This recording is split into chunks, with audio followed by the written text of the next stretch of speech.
Hello, everyone. What is going on? My name is Timpedia, and welcome back to the TNT Podcast, episode 43. I think Yeah. so. Yes, it is. It's 43. Yeah, 43. On my right, as always, It's Friedman, also known as Andrew, but mostly known as Friedman. and on my left, It's just Tyler. It's just me. It's just Tyler. There's just Tyler. and we have the same assortment of random tomfoolery and news that is ridiculous that you guys come to know and love. Man, I really wish sometimes I feel like I want to send a screenshot of just our notes every week. Please don't. Because man, this is great. That would probably end poorly for us. The way we take notes is just as good as Friedman taking notes during D&D.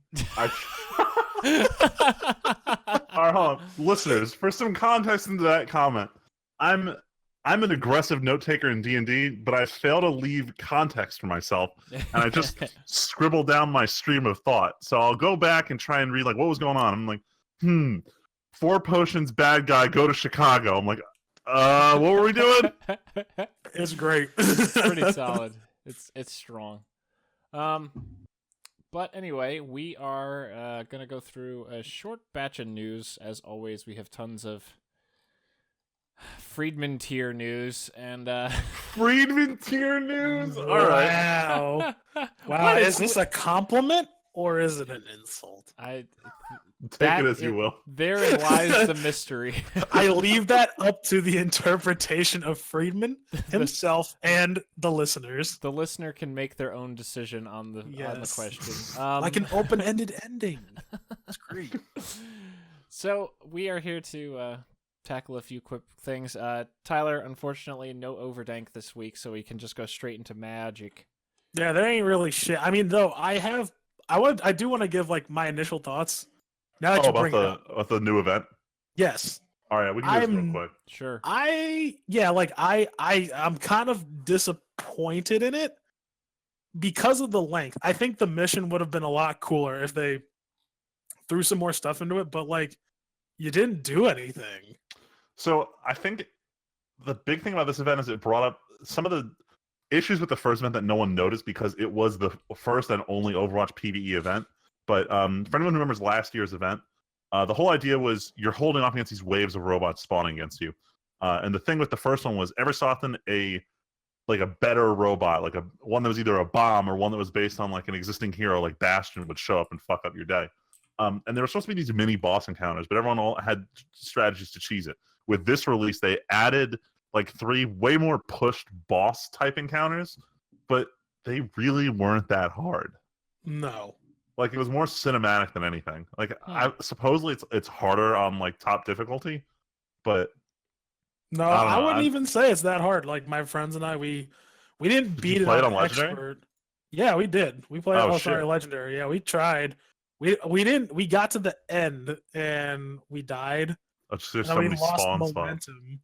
Yeah, it's just like I don't know. You just got to get headshots with McCree. Yeah, most of the new encounters, like it's a very closed space. Like you know where the next thing's gonna happen, but that last room is wide open. Like they can spawn anywhere. Yeah. So like, and also I didn't like how short it was. Oh yeah, this one felt. Well, the thing is, in terms of time it took to beat, it was the same. Because I remember last year, a good group could clear it in. Well, you were kind of on rails for that last one because you had to move the payload and there was timed sections. But it took you roughly 10 to 12 minutes to clear. On easiest difficulty, I was clearing in 9 minutes with people. So in terms of like play length, it was actually the same, but I agree with you. It felt stupid short. Yeah, it feels. I guess because like you don't like the chain of events that you do. It's not a lot. You go into like so. It starts off after the cutscene. You're behind this safe, and you're blowing a hole through the safe. And then you basically just keep going until you reach the end of the level, and then you get on the dropship, and that's it. Yeah. Like it's not like go here. It's not like an Uprising where it's you go to this point, you defend here, capture this point, the payload here.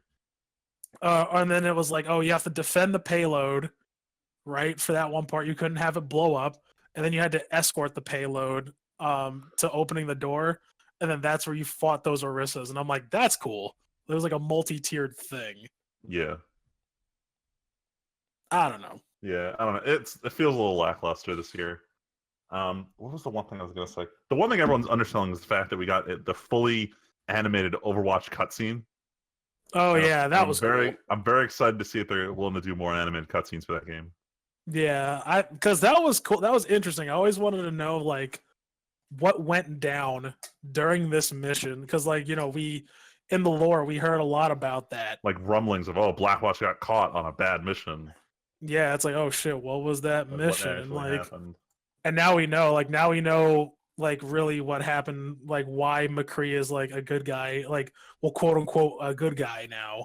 Despite his Blackwatch origins. Yeah.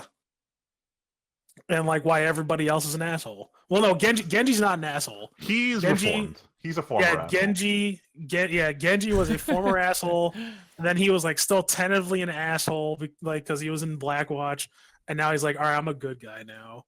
Except I'm trying to fuck over Hanzo because fuck him. He's my brother and he killed me. But now he's getting reworked, so joke's on him. Yeah. I think we talked about it last week. Diva's also getting nerfed too. She's been nerfed and I hate it. I hate it so much that I started playing Mei. She got buffed. It's so dumb. We brought this up a couple weeks ago. Blizzard is a getting ahead of yourself there. It's a little heavy-handed. The thing is, they'll rework and then they'll be like, fuck, that was bad. Let's just dial it back completely. And they make very large changes all at once. They don't like to tweak things. Like, Diva's too tanky. Let's give her all this offensive shit. What? Why is she doing damage? Oh, it's because we gave her all that offensive shit. Roll it back. Don't let her do anything. Yep. And I guarantee she's gonna get reworked again. Yep.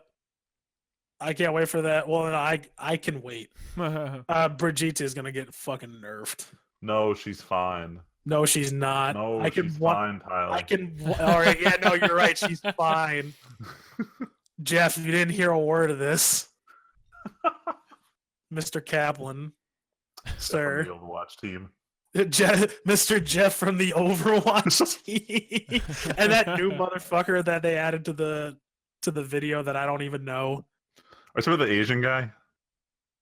Or the no, the guy who was sitting next to him in that one video. Yeah. I don't know who he is, but I'm like, I don't understand why he's here. I'm only here to see Jeff from the Overwatch team. Yeah. If I ever meet him in person, I'm just going to continually address him as that. Hello, sure Jeff from the Overwatch team. Hey, Jeff from the Overwatch team, what do you think about this thing over here? All right, I can go take a nap now, Tim. No, it's fine. Keep going. From that impromptu Overwatch. If there's more Overdank, keep going. No, that was it. It's just our reactions to the shit that already came out. Okay. There's not a ton of Magic news since we had the full spoiler last week, right? Yeah, today would have been a bombshell if they unbanned Stoneforge, Mystic, and Modern. But Wizards was happy to say that at least in paper Magic, there were no changes to the ban list today. Woo. The only change, and they just gave me a heart attack. So I still follow what's that one Facebook page, like Magic the Gathering Rocks My World or something, and they post 8 cards got banned in Magic today, and I'm sitting there like, what the fuck happened? I open up, it's 1v1 Commander on MTGO. I'm like, god damn it, this clickbait bullshit got me again. Yep. That's why I stopped following them. Reddit's faster and better. Yeah, I really don't like these articles. But point is, 1v1 Commanders undergoing changes. I do not care. Nope. About 1v1 Commander and MTGO. The only time I was ever interacted with 1v1 Commander was when the guy, Rich Shea. Yeah, whenever he would play it, sometimes I'd watch. He hasn't played in months, and he said he doesn't know anybody. Huh? Is Baral banned in 1v1 Commander? I genuinely don't remember if he got banned in a 1v1. I remember he was playing that all the time when you were watching. But the deck just turns into Jace Prodigy, and it's not different, so it really doesn't matter. But Sheldon from the Commander Committee, the outside group that actually manages the paper Commander format, did say that next Monday they will be releasing their ban list update. Which is weird, but whatever. I don't expect anything from the only people who are more gun shy than Wizards about banning or unbanning, usually, is the Commander subcommittee, who so rarely touches the Commander ban list. Except but whenever they do touch, it's always like really weird changes. Yeah, like people were asking about unbanning the Coalition Victory or whatever. Oh, the 5-color you win the game card. Yeah. It sounds like that's not going to get up. There was like a Q&A article on Star City Games with some people from the rules committee, and they were like, but you just get that in a 5-color deck, you just do the Coalition Victory condition anyway, so why would we reward you for just playing Commander? Which I guess kind of makes sense. But it's supposed to be a reward for playing 5 colors. Door to nothingness triggers, Freeman. That's what you're supposed to do. It's supposed to be a reward. Yeah, I'm not expecting much from Commander. I don't really care. I mean, there's a lot of speculation on whether Edgar Markov is going to get banned or not. No, he's not. He's fine in multiplayer. In 1v1, he got banned. He was one of the cards. Yeah, because he's really good in 1v1. Yep. But in multiplayer, he's good, but he's not oppressive. Yeah, he's not too strong. But it also would be a real people bad like to idea, speculate. Considering that this is like the first Commander product where they ran extra print runs, and like all the decks sold well. Yeah, it's really shitty they didn't do that for the year before. Oh my god, the Atraxa wouldn't be so much money. God damn. But yeah, it would be nice. But yeah. So other than that, not much Magic news. The only other thing is just today. So just today, Saffronov, the guy from MTG Goldfish, he retweeted an article. Apparently, Wizards is taking a page out of their Japanese printer's book and are now putting a new coating on cards from Dominaria going forward. And people are pretty sure this is an attempt to stop the warping cards issue that's been plaguing Magic for a little over, 2 years at least now? Ever since Battle for Zendikar, I think it's been happening. Probably. So, almost 3 years now. Yeah. So, Tyler, you probably have even heard us talk about this, how there's been a bad issue with cards warping almost straight out of the pack these days. Yes, I do remember that conversation, a couple months ago, right? Yeah. It's cropped up a bunch of times, and supposedly this is Wizards' response to that finally, and the only evidence I saw was Saffronov also retweeted a guy who had taken a picture. So this is actually kind of funny, Freeman.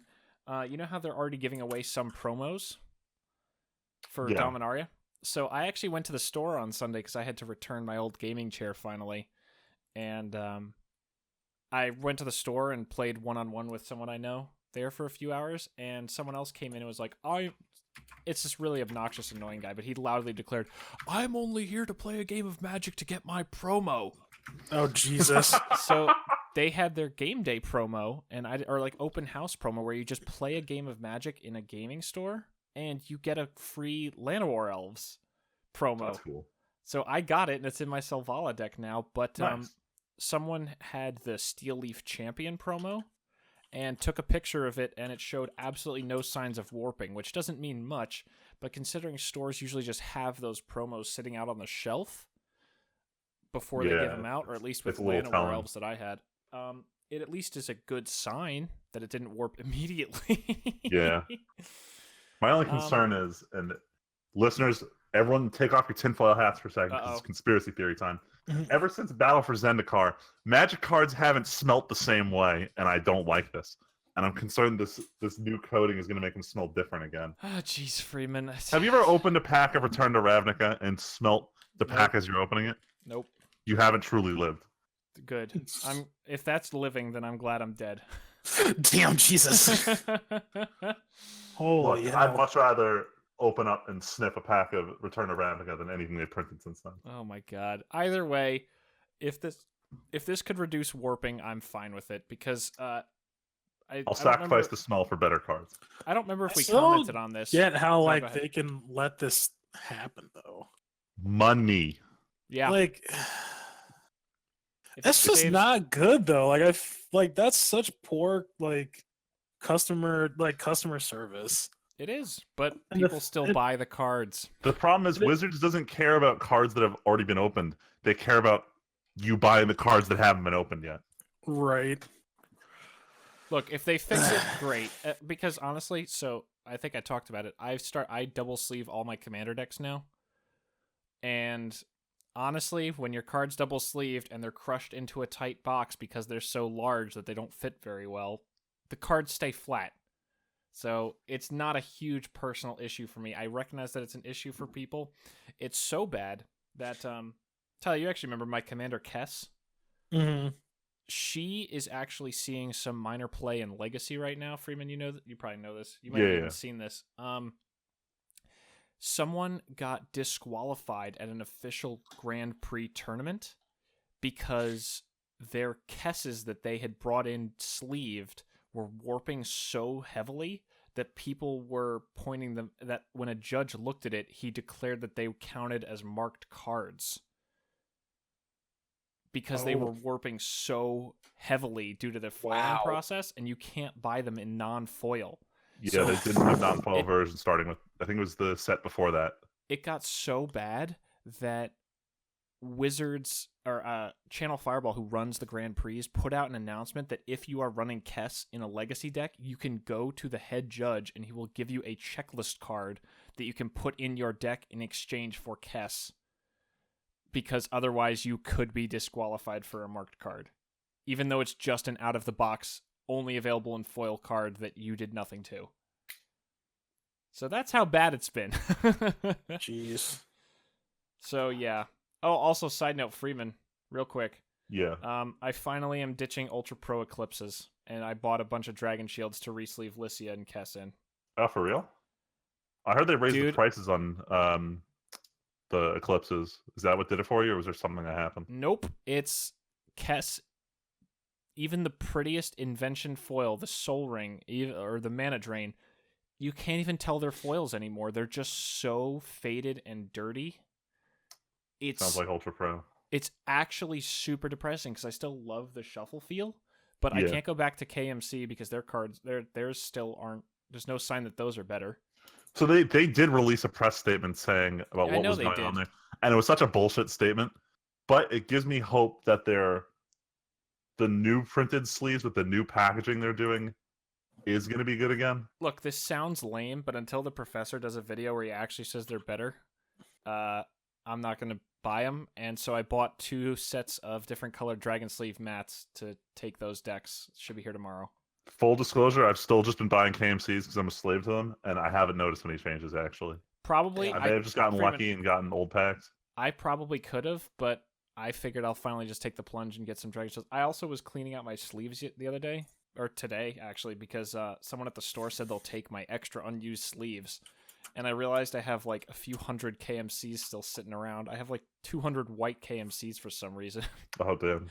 I think they're from like casual decks, but if the Dragon Shields don't work out, then I'll just reuse the old KMCs. I like Dragon Shields, but after too long of being held together, they kind of stick sometimes. But they don't get scratched up that easily. They don't break at all. Like, they're gonna last forever. The only problem is I just don't like the shuffle feel. The old KMCs were so good. I know, right? Yeah, anyway, so good. We can move on to... Oh, what else is so good? Super Mario Brothers 2. That's mostly Super Troopers 2. This isn't even that much news. I'm just hype about this movie. Are you gonna see it this weekend? I'm gonna try my damnedest to. Are you? I know no one's gonna see it. Trying to go. Huh? Are you trying to bring Leslie specifically, or are you just trying to go see it? Oh, I'm just trying to go. I know Leslie probably wouldn't like this movie. That's what I mean. Yeah, no. I'm not gonna force her to see this movie. Me and my one buddy from my last job, actually, I'm gonna take him because we've been excited to see this movie for a while. Sweet. Nice. Yeah, it's after being crowdfunded. Yeah. This movie became a thing. It's pretty cool that it's getting into theaters after being crowdfunded. Right. I feel like it's gonna suck though. Like I almost have like a strong feeling that it's gonna suck. Tyler, come on. No. This is gonna be a bad movie. No. Smell it. I might have rewatched some Donkey over the last few days. I can almost taste it. Littering and smoking the reefer. No, I remember when I was shown the first Super Troopers, and it's really a funny movie, but I can understand your skepticism after it being such a long time. Like a really long time. Like I looked up again the other day because I was watching it the other day while I was cleaning my room. I was like, when did this movie come out? Fucking 2001. Damn. Wow. I'm like, all right. I forgot that movie's almost legal. Dude, I was 10 when that movie fucking came out. Right? That's crazy. You know what's funny though? Most of them don't look like they've aged at all. Right? That's the weird. That's weird. It's weird. Oh, before we move on, just 'cause we were talking about movies. Sure. I want to bring up. I finally got to go see Ready Player One this weekend. Oh. And I enjoyed it, but the whole movie was like super duper optimistic the whole time. And I'm watching too many like nitty gritty shows where I'm like, oh, they're gonna betray him. They're totally gonna kill him. And then like, there's no betrayal, no one kill. I'm like, wow, all right. I guess I'm just a pessimistic person watching this movie. But the special effects were actually really good for that one. I was concerned it was gonna look too shitty. If you're gonna bring up Ready Player One, I can do a side note. You know, I only know this because I saw a picture, but you know how at one point he's on a treadmill that goes in like 3D? Yeah. Like so that's a real thing. I saw the video you're talking about. Smarter Every Day. He went to the company that makes that for real and tried it out and did a whole video about it, Tyler. Oh. It's the treadmill that moves like all over the floor so you can turn and walk in different directions. You want to know the first time I ever saw some shit like that? You guys are gonna fucking laugh. Okay. The first movie I've ever seen some shit like that was First Kid. I'd have to know what that is to laugh about this. It's a Sinbad movie. Whoa. Do you remember Sinbad? See, yeah. See, but the thing is, at least the tech works here. This is real. You're right. This isn't fakey shit. Yo, but I was like, yo, man, the fucking promo pictures for this movie. This is glorious. Right? Straight up though, I remember I was like, oh shit, the first time I seen this was in First Kid. And then same reaction as everybody else. What? What's First Kid? Like, you're right. What is First Kid? What is Sinbad? And they're like, oh shit, he hasn't been relevant since Jingle All the Way. The last thing I remember seeing him in was he was in an episode of It's Always Sunny in Philadelphia. He was in Good Burger? Yeah. Don't say that word. Ugh. Don't say that name. Well, now we have to say the thing, Tim. Wait a minute. I'm not doing it. You can do it if you want, but I'm not doing it. Tim, you're a stick in the mud. You know that? Holy Dude, shit. Listeners, say it with me. Oh my god. That was Good Burger, home of the Good Burger. Can I take your order?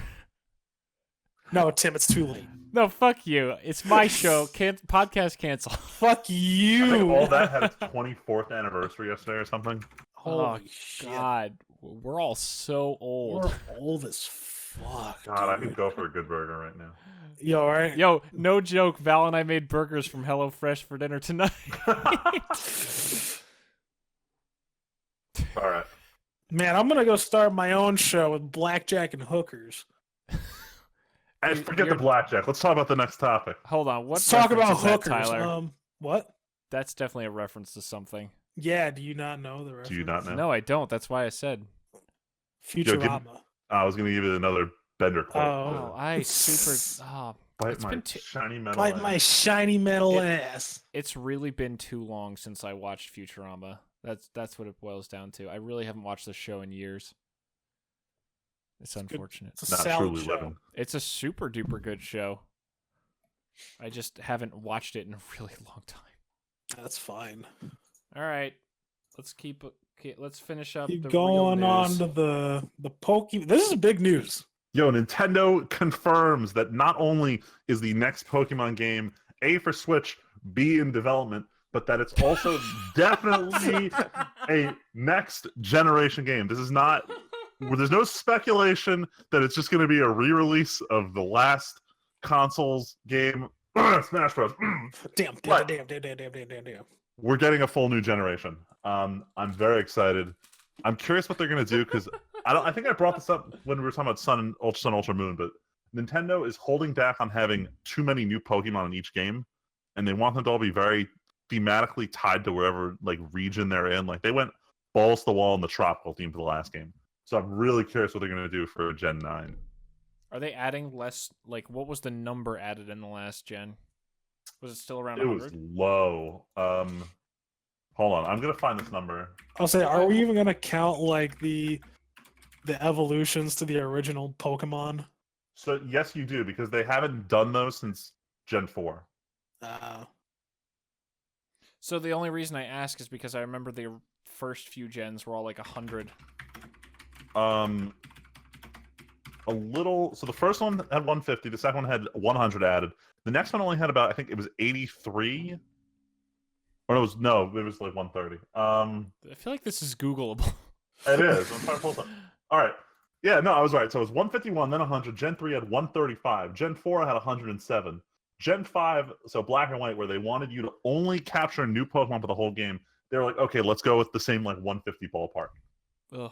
From that point on, like, okay, we need to pull this back. With Gen 6, they added 72. And then Gen 7 a little more at 85.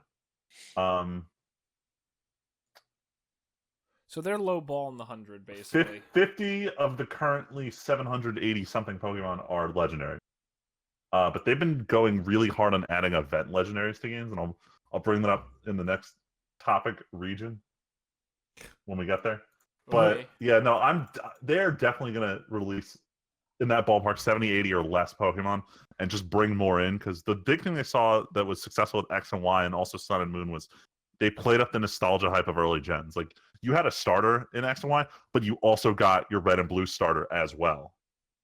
And then I hated this in Sun and Moon, but the first route you're in, it like took forever to find a new Pokemon because the first route has like Caterpie and Pikachu and Rattata in it, and it's like, okay, cool. If I want to play Red and Blue, I'd go do that. Where are the new Pokemon? But everyone fucking ate that shit up. Like, oh my god, look, you can catch Slowpoke on the second route. I'm jaded. Yep, I'm jaded. But I'm gonna play Gen 9 because I'm a piece of shit. Well, it's also going to be on Switch, so it sounds like it'll be... Oh yeah, that means I'm more incentive for me to be a piece of shit. Like 100% getting it. Sweet. It better be fucking good. That was too conclusive. I didn't have anything to like springboard off of into the next part. Well, I mean, Pokemon comes. I mean, Pokemon is basically. Pokemon has an anime, right? Well, it sounds like we're talking about the weeb shit. That was like the most low key one. I felt awful transitioning there, but you know what else I feel awful about? This first topic in the weeb shit. How is this awful? I read this topic and I'm like, what the fuck are they actually doing? So the topic was crossover promotional event between the Avengers and My Hero Academia. Yep. And I'm sitting here like, okay, either there's some cool video out or it's literally just all talk. And I went to look up what it was, and the first thing it was they had identical posters. Yep. And then the second thing they put out was they had videos of the Hero Academia characters describing which Avengers hero is their favorite hero. Yep. And like I started watching the one was Deku loves Captain America. Of course, he loves Captain America. And I was like, I can't watch these stupid videos. This is just some awful promotional bullshit. I want to be like Captain America. All Might thinks the Hulk is the greatest. Oh, perfect. That's strong. Yeah, it was stupid. I understand why they're doing it.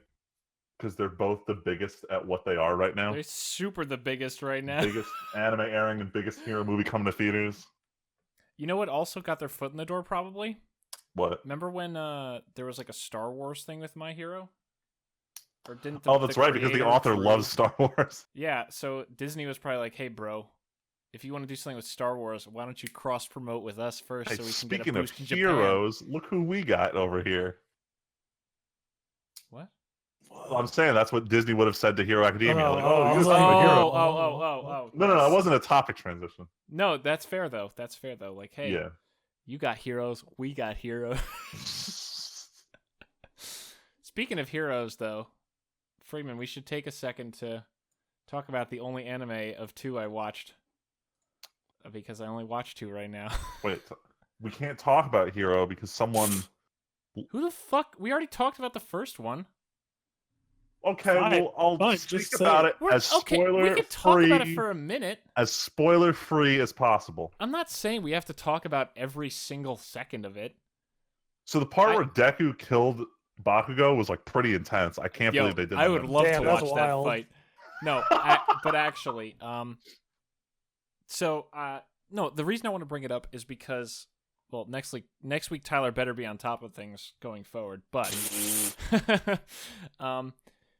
no, we complained last week. Tyler, you remember we complained about how the first week, while hype in a few spots, was mostly just a recap episode. Right. This episode was like, okay, we get that you're upset that not much happened the first week. Why don't we throw a lot at you? Oh, God. Well, it was the first episode of an arc. They had to start off big. And they did. They totally did. Like, am I wrong, Freeman? Oh, no, you're right. You're right. It really started the arc strong. But there was one question I had when I had both of you guys in mind while I was watching the episode. Okay. What were your thoughts on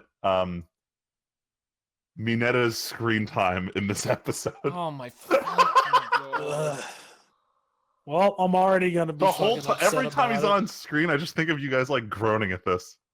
I want to create. You know how we have all these dumb cuts of things? I want the Mineta Free lacking cut.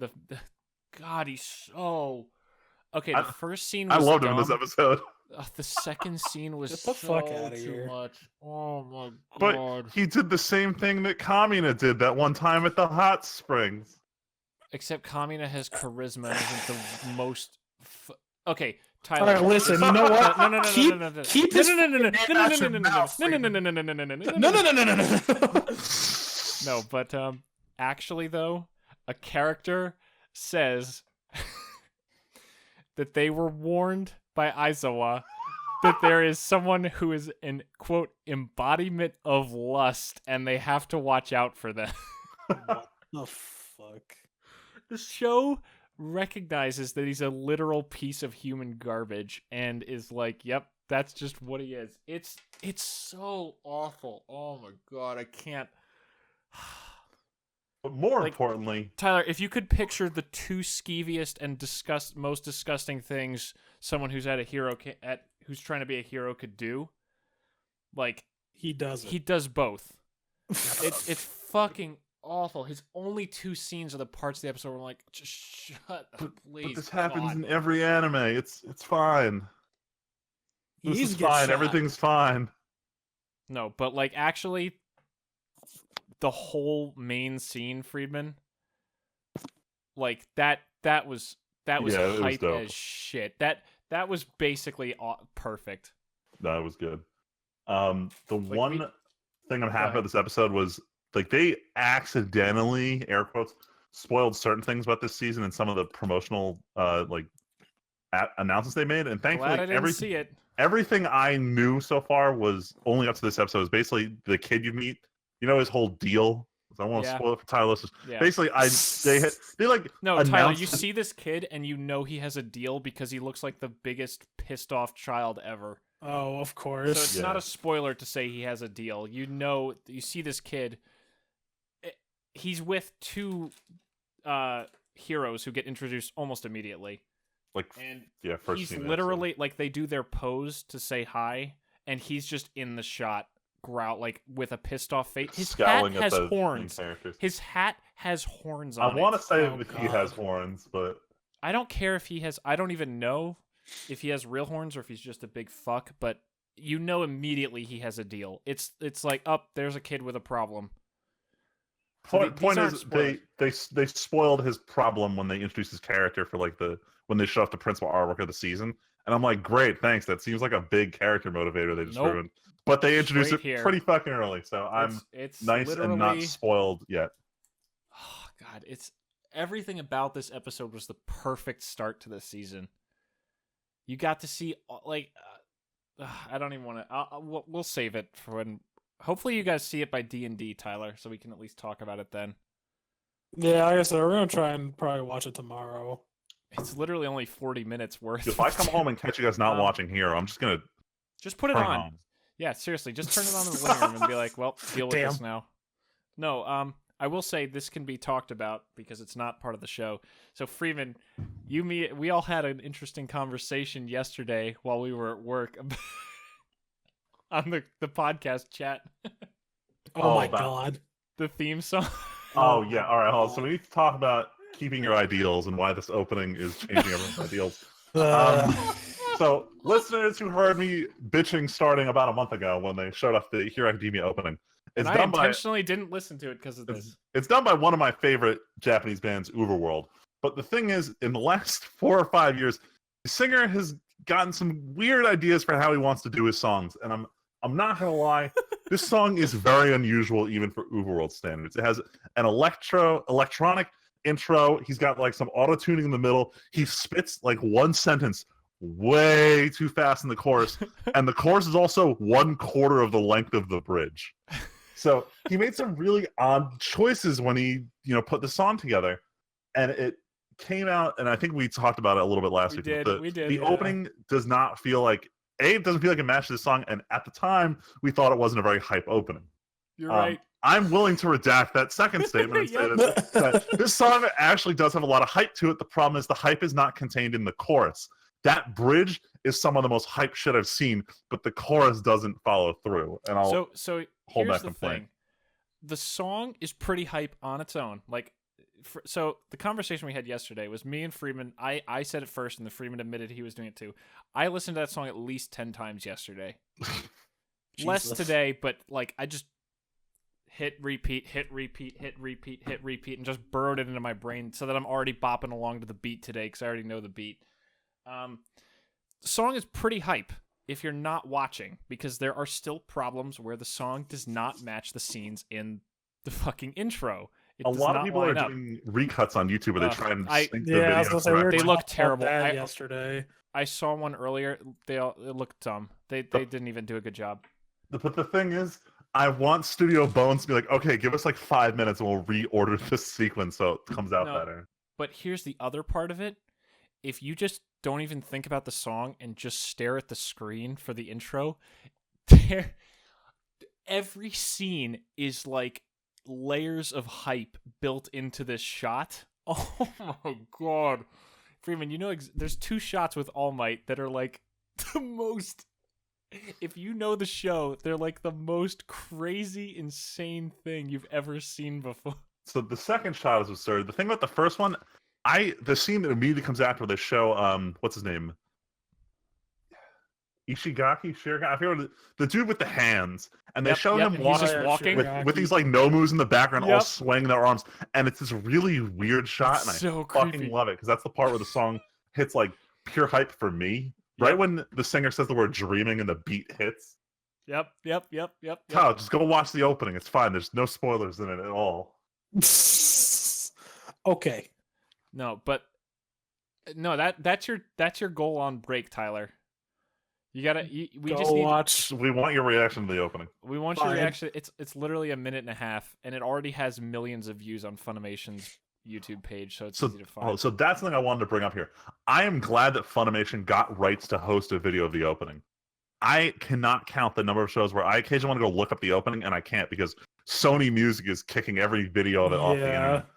There was Studio Trigger did a show a year and a half ago called Kisniver, and the show was sort of memorable, but the thing about it was the musical group Boom Boom Satellites. The singer had he had some kind of terminal cancer. So the very last song they did was the opening for that show. And the opening was done 60 frames per second, HD renders of real world with anime filters over it. And it was one of the best openings I've ever seen. I can't watch it outside of being in a windowed mode on top of some wallpaper, because otherwise Sony's image matching it and deleting it off the internet. And it's so shitty, and I'm happy that Funimation is buying the rights to these openings so they can put them on YouTube for us to watch. Freeman, so here's the thing. Are you excited for the full song to come out?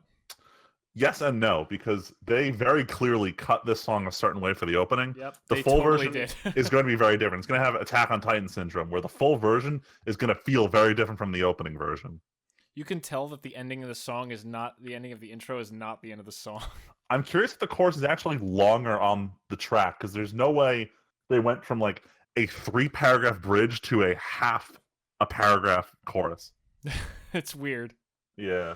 But let's shift into the other anime that came out yesterday.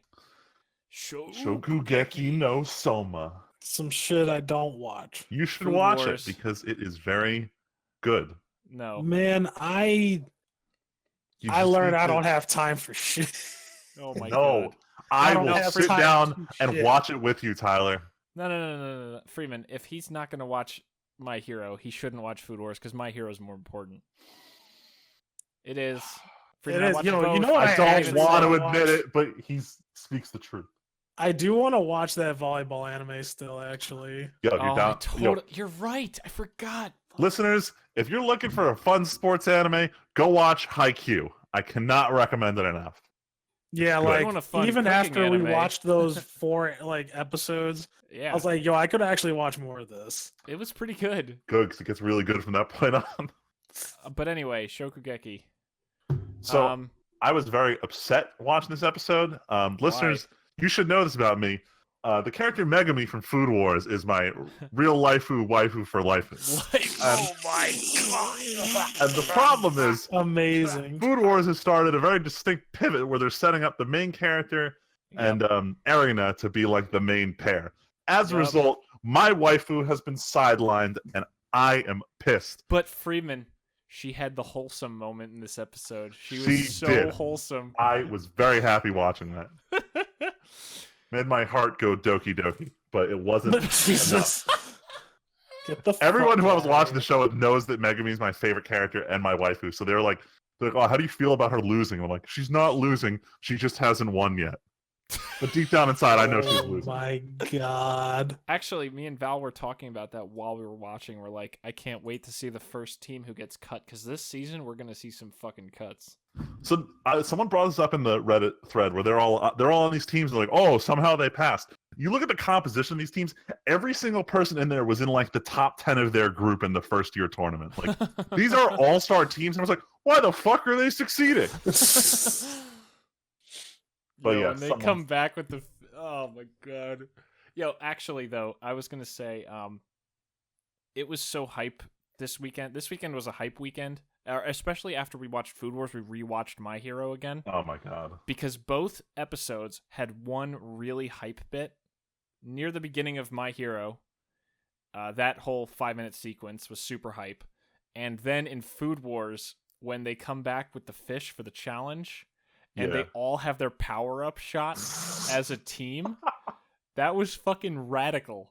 That was so hype. I was a little upset going into the end of the episode. So I'm like, oh no, the food review is an old woman. What's the foodgasm going to be this week? Yep, and she's a fish. They've downplayed it a lot. It's more humorous than anything else at this point. Yeah, but there's still so many shots of like, oh, look at like the framing on a lot of the female characters. Oh my god, there's one part where two characters are talking and the camera's literally just zoomed in on their breasts. Their faces aren't even on screen. It's like Freeman, there's no subtlety in this shot. I was laughing so hard when that Jesus shot Christ. happened. Oh my god. It was fucking brutal. It was so funny. Oh my god. Tyler, but actually you just see their mouths at the top of the screen and just their chests are right in the middle of the screen. Not even trying to hide what they're getting at. Not at all. But it was still a pretty hype episode. And we finally found out why trains. Yes. Why trains? Why there's scared so the many shit out of me. trains in the opening. You scared the shit out of me, Freeman, because you were like, oh, they're leaving the academy. And when you said that, I thought you meant like they're getting kicked out successfully. That's the thing. I thought that was happening too. I thought it was one of those like, oh, we're on the run kind of, but that's not even remotely what it was. Yeah, it's just, hey, we have Tyler, this is the traveling challenges arc where they have to like go from place to place to do the different tasks and then keep going on like a adventure kind of thing. And it's all on trains, or they take trains everywhere, so that's why. Between locations. And there's different like pathways to the final challenge. Because like literally the whole intro and ending of the episode, the whole song is set over trains and snow. Trains. The whole thing. Because Edo trains and Beta in northern Japan. All right, now that we've talked about the first two shows for like 20 minutes. So I was going to transition off the not so subtle comment about the boobs on screen, but speaking of hiding shit in plain sight, Oh my god. The new Pokemon movie trailer dropped, and of course, they have to reveal the new legendary Pokemon that we've all known about since we data mined Ultra Sun and Ultra Moon and found this dude who just kind of looks like Electabuzz hanging out in the game data. So they air quotes confirm the new legendary in this movie. This is a movie that looks like they redrew Ash as like a Sailor Moon-esque shoujo manga character. It looks interesting. Going forward, they are going to keep changing the styles for the movies. But it looks like a Pokemon movie. What more can I say? But I want that legendary. Holy Zerora. There you go. Even though the name is so close to a different, not legendary Pokemon. Whoa, yeah, Ash does look weird. Yeah, they gave him another redesign. But it's I probably won't watch. They're letting each studio figure out how they want to do each movie. I have not watched ever since Veronica Taylor stopped being Ash's voice actor in English because it's been shit since the Pokemon Company took over dubbing. But that's that. The Pokemon Company ruining another thing. Yeah. Oh my god. Speaking of stuff with interesting animation styles, the Devilman Crybaby staff teased yes, I saw a new announcement coming up. What could it possibly be? Who cares? It's probably one of the sequels to the original Devilman. What, like a movie? Like Devilman Lady, like based on the manga. So there's new Devilman projects they can totally work on. What is a sequel? I don't know, considering the world ended at the end of Devilman. Yeah, literally, like, hey, like there's no way to continue this. So they could be doing either alternate timelines, side stories, stuff related to the manga. I don't know. I thought you said there was a thing where he could be in hell. That probably wasn't me. That was not me. I don't know. But point is, they can go anywhere, and I'm excited to see what this animation studio does, just because Devilman has such a cool style to it. The director's just really passionate. He did an AMA on Reddit a couple weeks ago. He's really well spoken. I like what he does. I want to see what he does going forward. He seemed to really like the Netflix partnership, how much freedom they gave him. So hopefully Netflix is still in the game for this one. Let's get back to the real world for a split second. Hell yeah. This was something. So people have probably seen photos of it. It was a couple years ago. They erected a life-size statue of the original RX-78 Gundam from the original Mobile Suit Gundam in downtown Tokyo. And it looked really cool. And then a couple years later, they took it down for one reason or another, and then they put up a new one to promote the new Gundam OVA series, Gundam... it wasn't Gundam Thor, it was Gundam Unicorn. So they put one up, and it looked pretty cool, and everyone's like, it looks kind of plain, until the first episode comes out, and they show that the one they built can transform the same way the one in the show does, where panels start moving and shit just starts glowing with red LEDs. And it was really cool. That one's been up for a couple years, but they announced that they're doing this new projector show where they're going to project some Gundam-related video onto the body of the Gundam for some kind of like 6-minute video, and the principal photos look pretty cool, and I wish there was some shit like this in the US. It'd be really sweet to see in person. Wow. My favorite YouTuber, Gigark, did a long 20-minute video on like the fall of mecha anime and why it isn't as big anymore. And he had this whole bit about physically seeing that robot in person really, drills home why robot anime took off in the first place. It's like seeing a literal moving building walking at you, if you could picture like a real Gundam. That's wild. And I wish I could see this one in person. I might. My buddies are talking about going to Japan, and if we go, I definitely want to see the Gundam. Oh, wait, Freeman, speaking of in person, did you mention the thing you posted in the chat before? What did I post in the chat? What you sent to... Oh, that's right. This was a nonsensical news article I saw on my Anime News Network. Anime News Network, the only place for all your anime needs. That's where I get all the weeb shit for the week that I haven't already heard of. But they had already done one, but a My Hero Academia themed escape room. Also in Tokyo. They did one last year. It sold out immediately. So they're doing another one in June this year. And as you all know, our group loves Hero Academia and escape rooms. So this was custom made for the TNT podcast. But unfortunately, it's probably going to sell out, and we probably wouldn't make it that far because all the shit's in Japanese. You only get so far saying plus ultra. Yeah, damn it, I was just... Fuck you. But now, unfortunately, I need to bring us to the serious topic of the weeb shit this week. Uh-oh. The waifu wars have hit a critical climax. Oh, no. Tyler, do you intend to continue watching Darling in the Franxx? Not at the moment, no. All right, so I'm going to, in the lightest way possible, describe what happened in episode 14. So we had just come out of episode 13, which was 02, the pink-haired girl's backstory. And it's this like tragic, almost adorable story of why she's so fucked up. So going into episode 14, she has almost killed the main character. Uh-oh. Oh, shit. She has a history of killing main characters. So this blue-haired girl, who you guys can all see in the meme I've provided for our show notes, she's my personal favorite best girl of the show, and that's a controversial statement to say right now. But point is, she keeps pink-haired girl from seeing the main character because he's literally in the hospital right now. So pink-haired girl starts just like almost killing people, and for some reason, the entire world, after seeing last week's episode, has picked O2 as their official waifu for waifu. And they think that anything that Ichigo, the blue-haired girl, has done is completely unjustified, despite the fact that, like most drama anime, the whole episode was about misunderstandings and not explaining anything to anyone. Literally, everyone acted completely awful this last episode.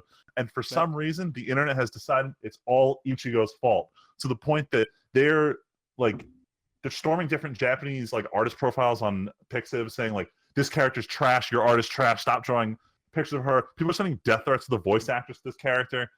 Like, I've never seen this much hate on the internet, and I fucking am so mad that this is happening. Like, people are getting like attacked over this bullshit waifu wars nonsense. And I escalate this every week. You sure do. What have I done? What have I created?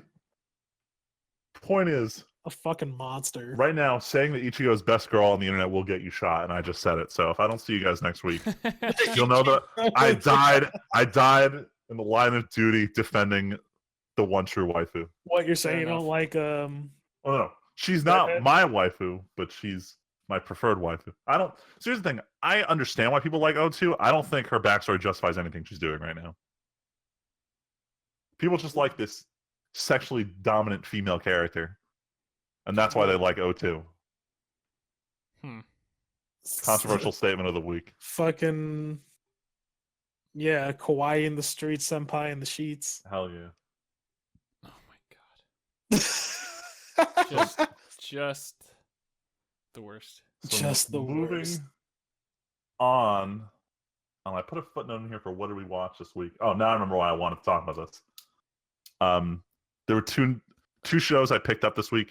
One, I started watching Tokyo Ghoul Re. I don't know if either of you guys know anything about Tokyo Ghoul. Do you? Nope. My a couple buddies tried getting me to watch it a few years back. So the second season is famous for being hot trash because they didn't want to follow the manga. The author gave them like an approved, like, here's a script you can follow if you want to just wrap it up in 12 episodes. They threw it out the window and wrote their own thing, and it was awful. It was so bad. They're like, we can't touch this show again. But they're like, well, what if we did touch this show again? So they're like, all right, well, we need to pick up the manga somewhere, but we totally fucked up the last 12 episodes. What do we do? And someone was like, oh, well, just pretend they don't exist and just readapt from where we split off and do essentially what they did when that group had done Blue Exorcist, where they fucked up the ending. They're like, okay, well, just the next season starts 4 episodes before the finale, and just assume that everyone will forget that. They're like, you know what? Fuck it. We're not going to reanimate this shit. We're going to pick up like where the timeline would put a third season, ignore everything that happened in season 2, and assume people read the manga version of season 2. Oh god. So if you jump in the anime like I did, you have no clue why some characters are dead, some characters who died in season 2 aren't dead anymore, and why there's a whole new cast of characters. But that said, it's pretty good. So I'm gonna keep watching this season because I'm curious how much more they can fuck this one up. And the last thing I wanted to talk about, just because this is always a controversial topic, is I rewatched Fooly Cooly for the first time since I watched this in 2009. And my second controversial opinion of the day is I don't like Fooly Cooly. So I hope that rewatching it would change my opinion of it. Nope. Man, like Fooly Cooly is all hype, bro. I like it better than the first time I saw it, but I still don't think it's that good of an anime. It's all Wait, so you didn't like it, rewatched it? So I rewatched the first time I watched it, like this. I gave it a 1 because I'm like, this is actual garbage. Why would someone watch this? And then I watched again. I'm like, now I understand why people would watch this, but this still isn't that good of an anime. Like, don't get me wrong, the soundtrack is dope. I was listening to it at work today, but the actual show itself, I don't want to rewatch this. ever again. I don't have a reason to touch the show again. It's fair. And that's my second controversial opinion of the week. Did you guys watch a new anime or just me? I mean, we already talked about I mine. finished watching the 3rd season of Better Call Saul. Yeah, that's a great anime. But is it as good as Cory in the House? Oh, Shrek is my favorite anime, dude. God. Yeah, I understand.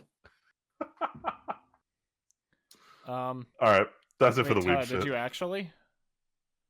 What? Did you actually watch Better Call Saul? Yeah, I really like shit. this show. Okay. Is that the current season?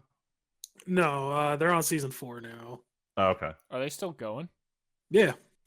Okay. Yeah, I hope they are. Like, I really like it. Leslie watched like an episode or 2 with me this week.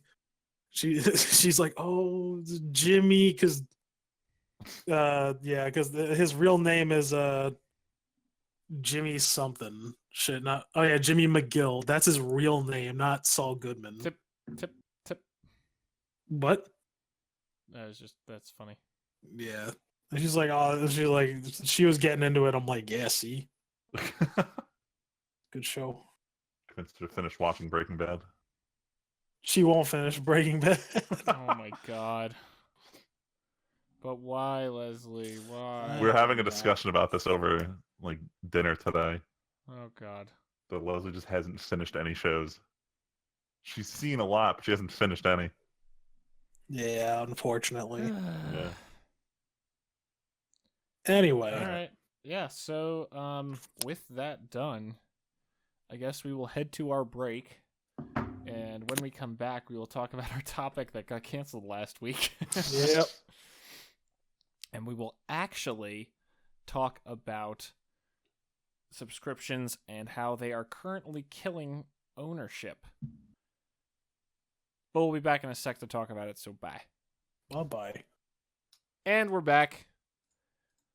Is it shitty? Is it the question to start it off? Is it shitty? Well, I meant, is it shitty as in Tyler is the intro shitty because you were supposed to report for everybody? I have mixed feelings. And so first I feel like it's fair if I rate it as an anime opening. I feel like this is not that great as an anime opening, right? Like, when I think of anime openings, what I want to see is I want to see like an official AMV type shit for the opening of it. Like, that's supposed to get me hype. Fair. The music's supposed to get me hype. The animation's supposed to get me hype. And I feel like it didn't do the job. But I feel like if I viewed both things, and this is where it differs, right? I feel like if I consumed both halves separately, I would enjoy them. So pretty much exactly what the problem is with the song. Yeah, the song is weird, but the thing that is the most jarring, as you guys have described, like, it just doesn't go with the video at all. Like, barely. Yeah. Like, there are some parts like of the song that are really cool, but at the same time, it's like, it kind of feels like they just took random parts of this song and just kind of jumbled them up and like stuck them next to like some really cool fucking scenes of everybody.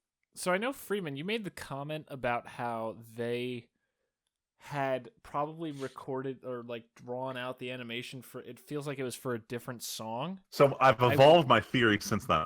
Okay. Based on certain parts of it, like the whole way they handled the whole All Might punching the earth into that transition, I can tell that part was definitely cut together for that part exactly how you'd expect in an opening.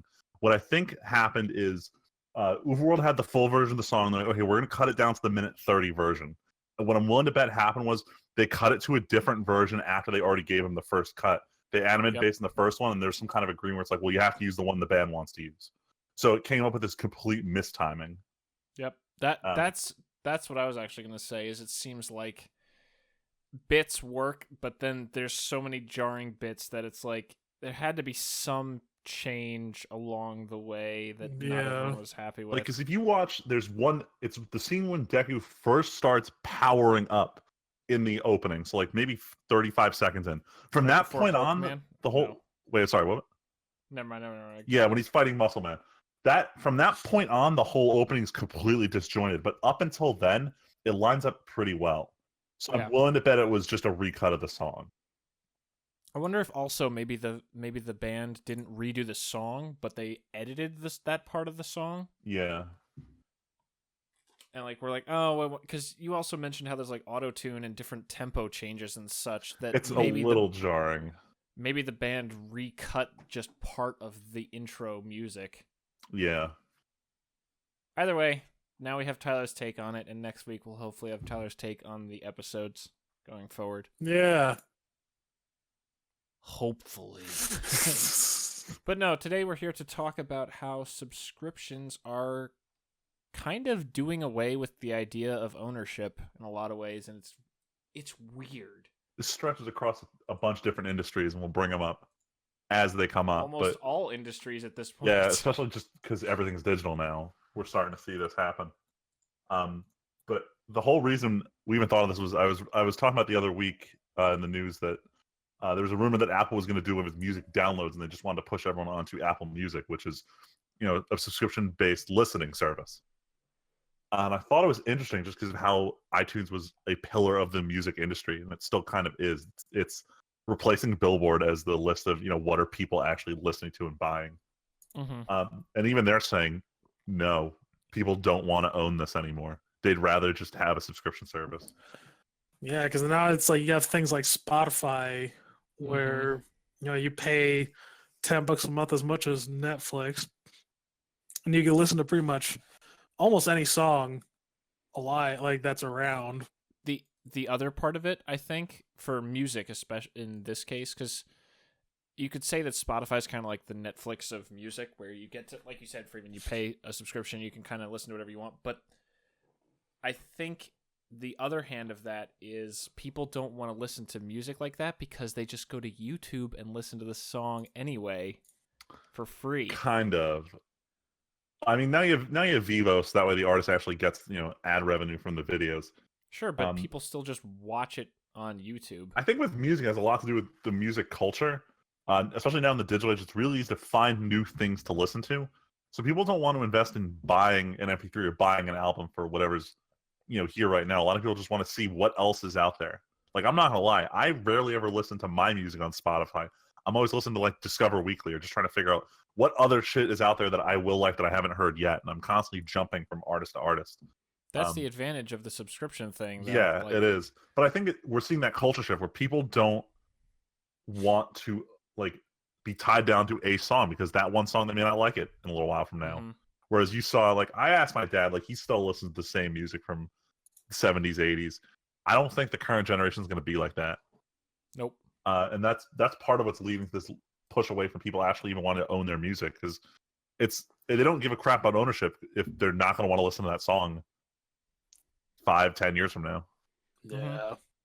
That said, I still have all those MP3s that I got off of LimeWire from way back in the day. The next generation after us, how are we going to tell them what music we like? Oh, I have this station that I've been I still use. Look at this playlist that I've been creating for the last 13 years. Yeah, man, that Blood Dragon playlist I got.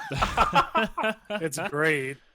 No, but actually, on Pandora, I had a station that I created when I went to Drexel, and just in the last year or two, I finally stopped using it because it just kept repeating and kind of drifting into what I didn't really like. But that station for a long time was the only real way I listened to new music. And it really evolved with me over a while, and it's just a weird thing. It's so much more organic and different than buying a record or a CD or an MP3. I was talking to one of my coworkers about this because my one fear with Spotify, and I like that if you're a Spotify Premium, you can download to mobile devices. But for someone who's listening on your laptop or desktop, it's no dice. You don't have internet, you don't have music.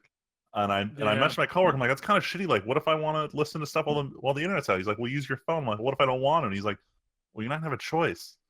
Phones are it. That's the way you're gonna do things from now on. Yeah. And I was a little disgruntled because I'm like, you're right, but I'm not happy about this. But fuck you, man. You're like, fuck, you don't want to listen on my laptop. But That's the fact that matter, especially with the way they can control your access to certain things on mobile. It makes it easier for them to just say, "Oh yeah, download the file." There's no way you're gonna put it up on Napster or anything. Yep. So yeah, they do have a kind of built-in DRM from there. So that's why we have these services now, I guess. But do you guys have anything more about the music industry? Do you want to just jump to software? I mean, it really is just a case of it's so much less. It's almost so much more on. It's like music is so data driven now, and I think that's kind of the idea behind all of this. But like the advantage of subscription services is they can constantly curate you to what you want. That's what you're paying for more than rights to use certain things. Is you're paying for the ability to have computers recommend things to you. Well, it's not even just that either, because it's like, even though in an age where we have like a lot of storage, it's like you still have to, if we were to own music, right, we would have to download literally all this music. But at the, it's like, oh, what's this song that I don't really listen to? I can just pull it up, right? Like from I literally just hit the search in Spotify and it pulls up. Like the amount of times we do that at work actually is ridiculous. It's like IMDb, except I'm actually listening to the song instead of the movie. I think it's also we're in this era of just not wanting to commit to purchases. No one wants to buy a song to listen to it anymore. The same way that apps have moved away from costing money. Now everything's free with like in-app purchases, because you just get over that hurdle of people not wanting to pay to see what you're offering. I mean, Freeman, we talked about listening to the same song over and over the other day, but like within a day or two after you've bought it, you hold on to it forever, but you don't really end up listening to it forever anymore. Sometimes, yes. But yeah, you're right. There's a lot of songs that I've purchased and just will never listen to again. Yeah, it just happens. I remember the songs are like, I actually was looking through some songs. I found my old iPhone, like my old iPhone 4S. Nice. And I saw a bunch of songs and I'm like, holy shit, songs on here I haven't listened to in literally forever. Any good ones on there? What was on there? I forgot I was into Drake for a hot second. Yeah, I was like, oh shit, that's right. I did listen to Drake for maybe like 2 months. Speaking of which, now we can start the real topic. Why is the Drake meme Why is the Drake? That's the real topic. The real topic. Yeah, no, it's, but for real though, like this is interesting because this is a trend. Like the whole subscription thing is a trend that I felt has slowly crept up and took everyone by surprise, like overnight. That's how I feel like it was. I think so. For me, it felt like it did. I don't know. I guess I feel like it accelerated a lot, but as soon as I heard about Netflix, I was interested. Well, actually, that's the thing. For some reason, I didn't even take notice, right? Because I was seeing this girl, and she is the first one who got me into Netflix. I'm like, oh, this is kind of interesting, and I didn't even think of it as like a big thing. I'm just like, oh, it's just YouTube for movies, man. Like it's whatever, right? And this was back in like 2008, like when it first came out. Oh, when they first started doing digital, not just DVD. Yeah, like when they first started doing the digital and like where you used to get the bundle for DVDs, your DVDs and oh my god, I remember the controversy streaming. when they announced them splitting the cost and everyone lost their mind. Yeah, like, we absolutely need DVDs. Only to realize no, they didn't. Well, no. Well, here was the thing: they didn't have rights to stream though, because some of the movies they didn't have rights to stream. Oh, they still don't for some of them.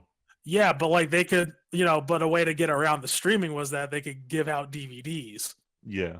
To the movies that they didn't have rights to stream, which was nice to have, right? Like that was a good workaround, even though you had to wait for it. Like it's still good, but yeah, like I honestly I didn't think about it at the time, right?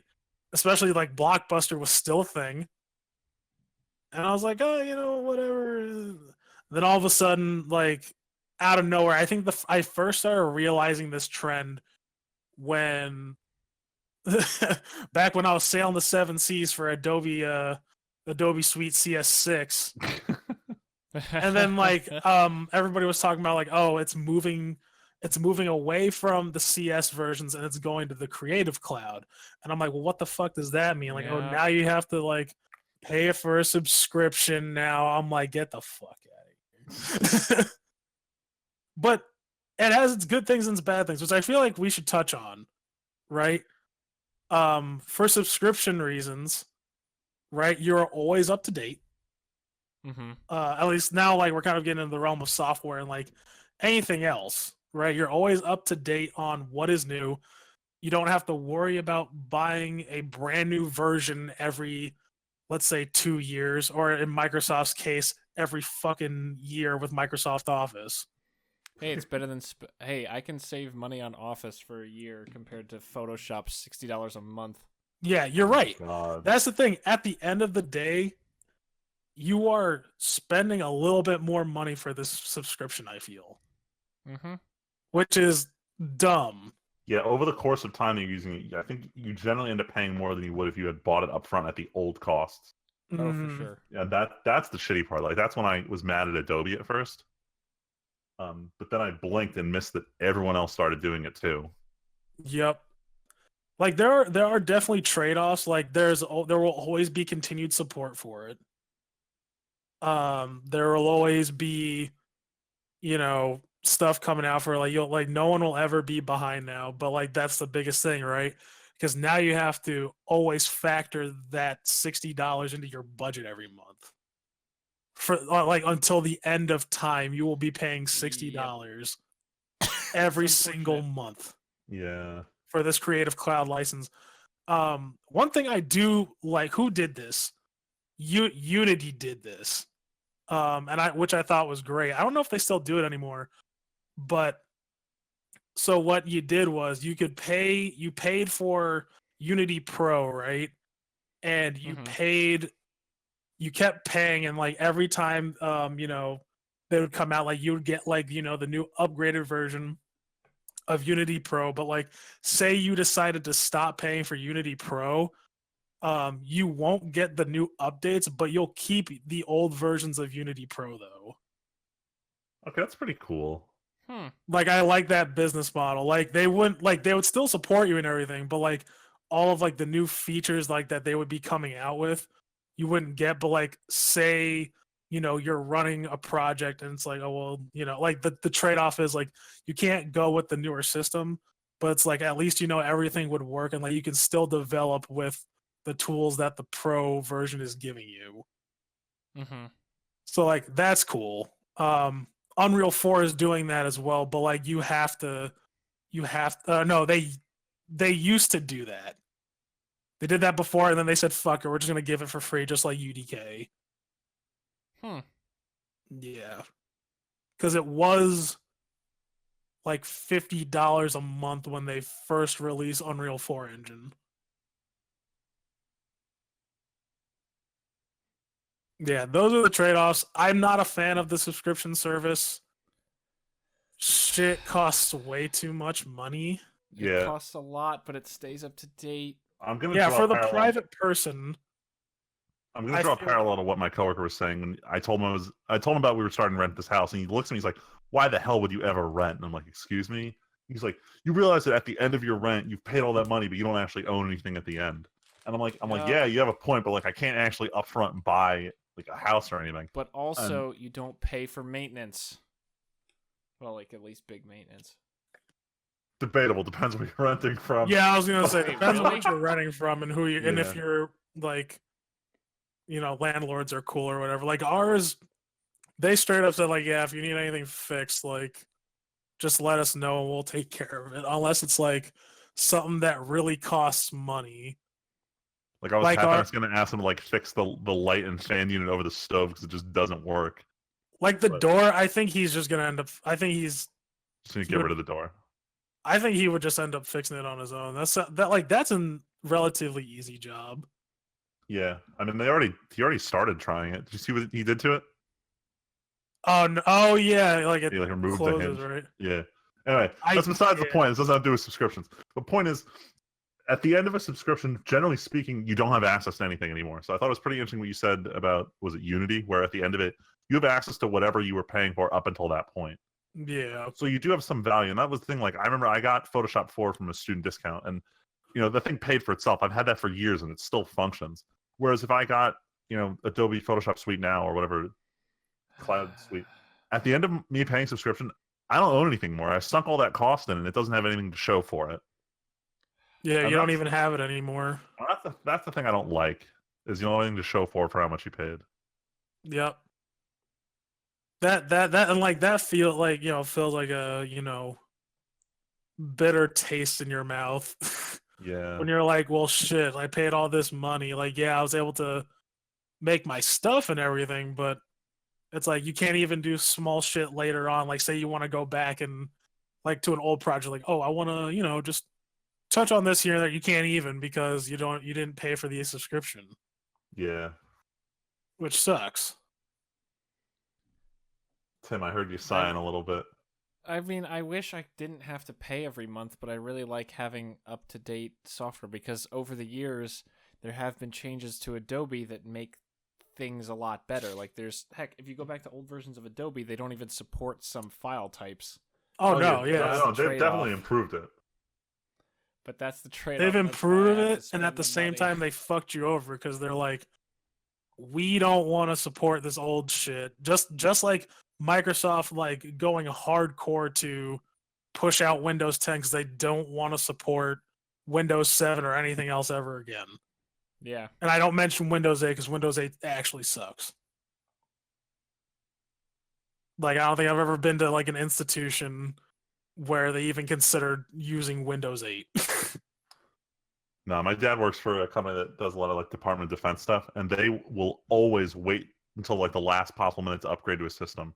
So like I think they just finished the Windows 7 rollout pretty recently. Holy because they're never sure about which OS will be good, and they're fairly certain Windows 10 is where it's at, and I know some of them have switched to it, but it's one of those situations where they absolutely cannot move unless they're sure that that's going to be the OS of choice for a good amount of years. Yeah, when was it? Yeah, we just started rolling out Windows 7, Windows 10 on our devices just recently.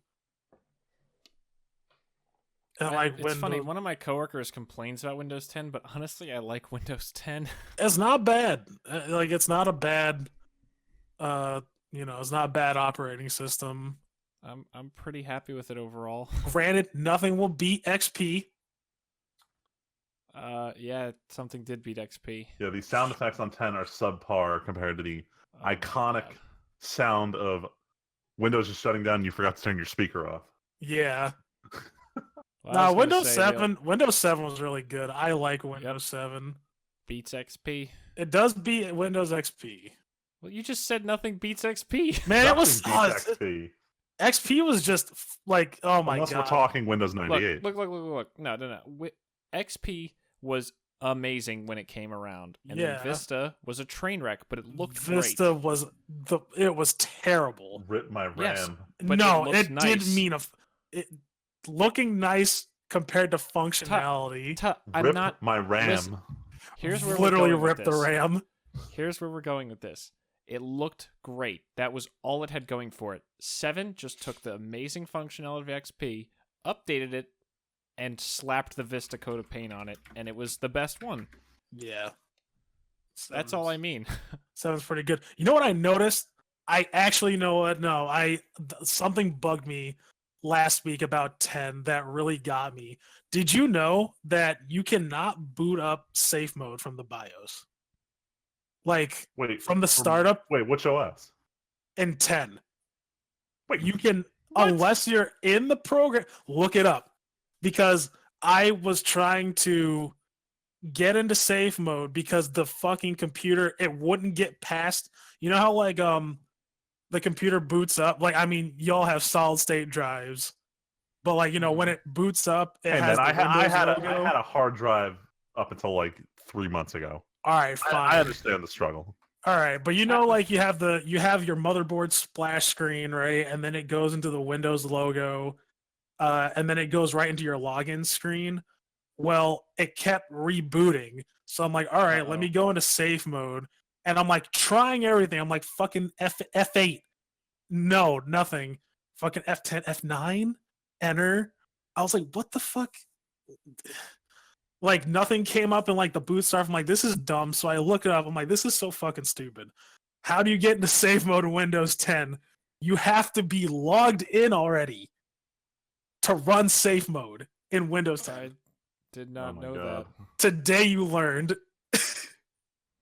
I'm like, wow, and I had to re-image the computer because there was no other way to do it. I had to fucking re-image because I'm like asking everyone. I'm like, has any one of you like known this? And they're like, oh shit, this is crazy. They're like, shit. I mean, yeah, I got nothing. Like, I guess re-image it. Like, there probably could have been another way to like try to do it, but like I've tried everything. So that's like one thing I'm not really, because like there's Windows with Windows 10, they're trying to make all of the repairs very like online centric. So it's like, oh, you run the system repair, it's just supposed to work, right? Like it's supposed to be like a quick reinstall. But unfortunately, at this point, it didn't work. It's like, oh, you're not supposed to use safe mode at all.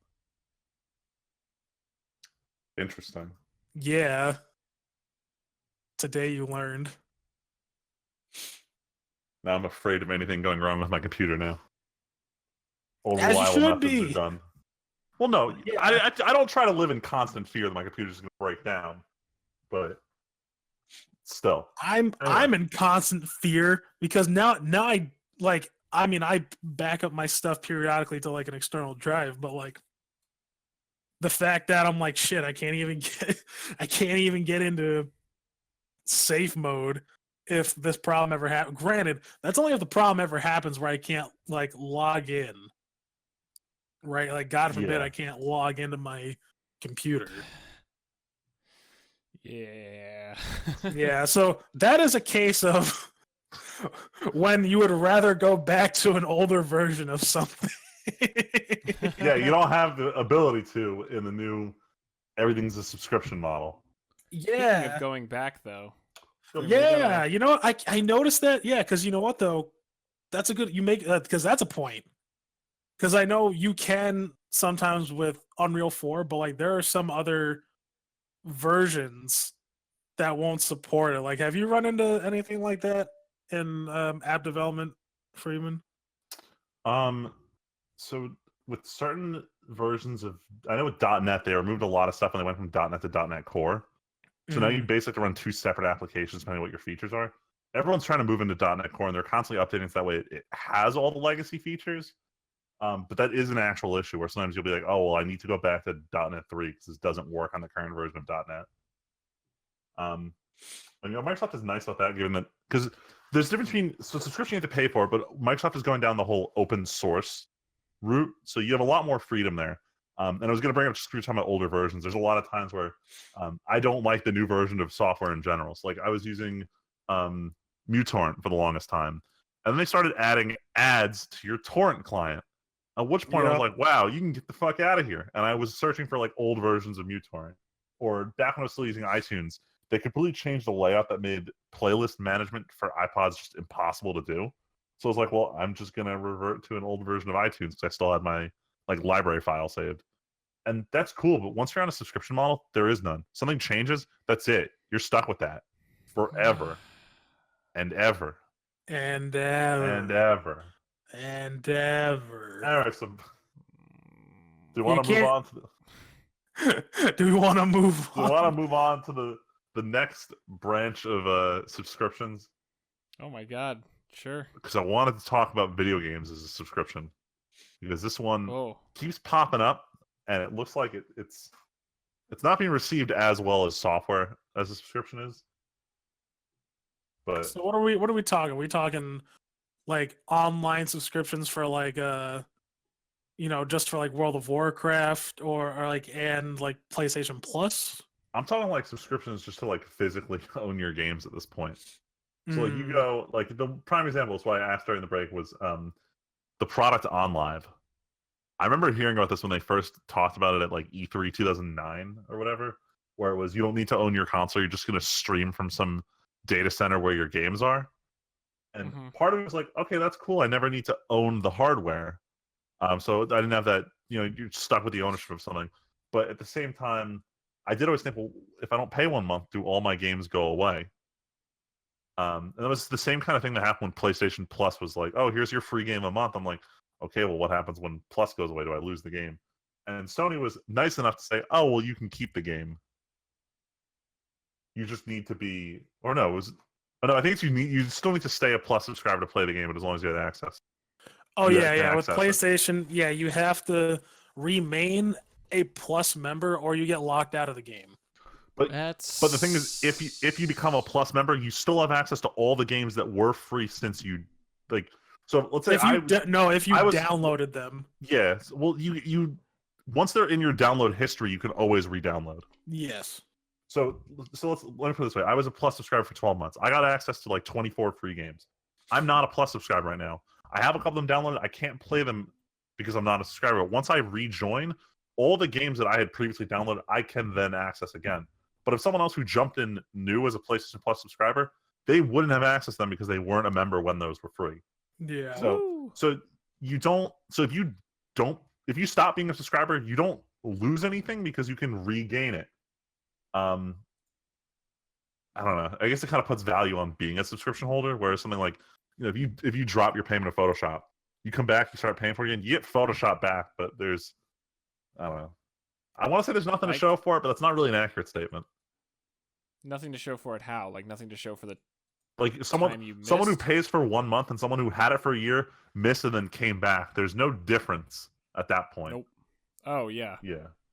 But I mean, what subscription service rewards you for coming back? I don't know.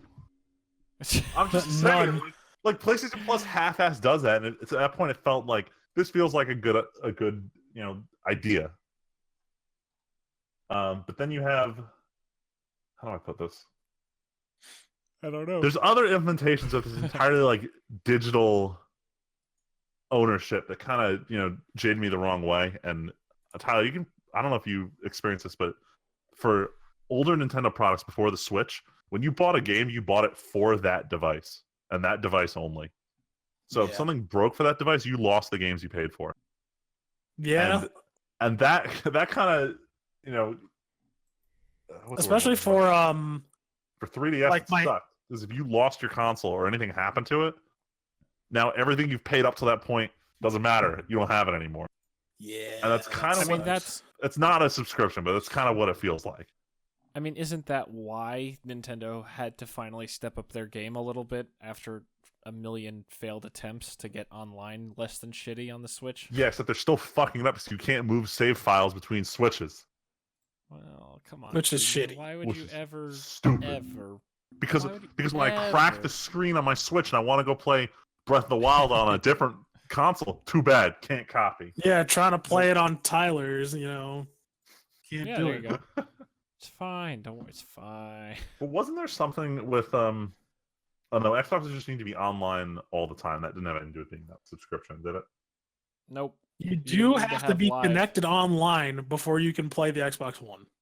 But you didn't need to be like a live subscriber, did you? You don't have to be a gold subscriber. You don't have to pay though. Like there are the two. You can either be actually shit. I don't know if they still have, if it's considered silver anymore, a silver membership. I was just gonna say, I remember the first time I bought an Xbox and I saw Xbox Live Silver or Gold, and I'm like, wait, how do I sign up for Silver? I don't get it. And it's like, no, Silver's just free. Silver is for peasants. Silver is that peasantry. I genuinely, I remember being confused as hell as to what I was supposed to do to get Silver, and it's like, no, Silver just exists. Silver exists for poor people, Tim, who can't play online games. Okay, Tyler. What, it was true. Yo, they actually became like pretty lax with gold after a while. Like I remember you couldn't be in a party chat when the party chat feature came out. Yeah, you had to have gold, and then later on they're like, fuck it, everybody can be in the party chat. I mean, that's also just kind of being reasonable in my mind. But I we're gonna up this shit $60 though. Oh my god. Yeah, but I remember there's almost always a sale going on, especially around the holidays, where you just buy a year subscription card for $45. Yeah. They're almost always available at that price. Yeah. Man. And honestly, okay, $60 for the Xbox Live Gold service isn't if you use it regularly, isn't actually that bad. Considering No, because I'm on Steam now and I've seen the light. Nah, man, I had a PlayStation 3. I couldn't figure out why people were paying $60 for shit that was free. If you compare it to things that aren't games, like you buy a game and then you just have this underlying thing, but you can put so much time into that game. I'm not a fan of it. I'm not a fan. Yeah, but clearly it worked because then Sony's like, hey. And then Nintendo's like, hey, we want free money too. Yep. I will say though, you saw, in my opinion, I felt like you saw more money going into PlayStation Plus's like quality than Xbox ever did with their quality. I would agree in some ways, but I'm pretty sure Microsoft has always had the absolute best rock solid service. They did. And like you could see though, definitely from the beginning in PS3, like it was free, but it was garbage. Like you could tell like the quality difference between PlayStation Network and Xbox Live. But then as more people started flocking to PlayStation, and then like Sony was like, all right, fine, like we're gonna start charging for this. And then like you could tell like, oh my god, the chat quality was terrible. It was like fucking like Skype version 1 shit. Like it was. I mean, we can all agree that Nintendo is the worst one. Well, yeah, because they're not even making Nintendo has no right to be charging for online service. That's absolutely off the table. They're unjustified.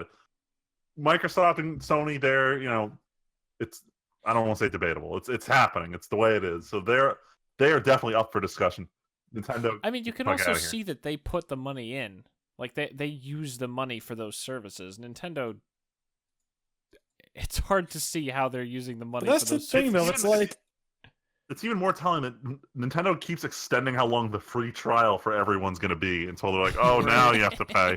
We're at the point where it's like, did you really need that money in the first place, or you want $60 a year? Like I don't know. I'm not a fan of it anymore. Like before.